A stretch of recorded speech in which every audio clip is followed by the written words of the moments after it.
একটা মানুষ হত্যাকাণ্ডের শিকার হয়েছিলেন আজ থেকে ৩০ বছর আগে।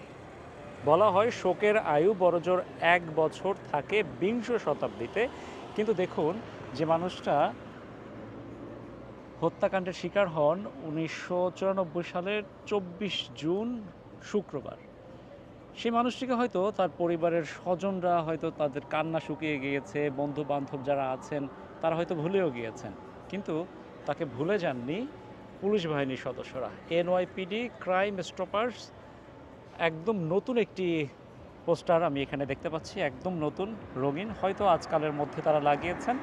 লাগিয়ে এখানে ঘোষণা দিয়েছেন $৩,৫০০ পুরস্কার ঘোষণা করা হয়েছে যদি কেউ এই হত্যাকাণ্ডের বিষয়ে যদি কোনো তথ্য দিতে পারেন। আসলে এটিই তো মানে আইন শৃঙ্খলা বাহিনীর যে দক্ষতা বা তাদের যে সদিচ্ছা সেটি কিন্তু এর মাধ্যমেই প্রমাণিত হয়।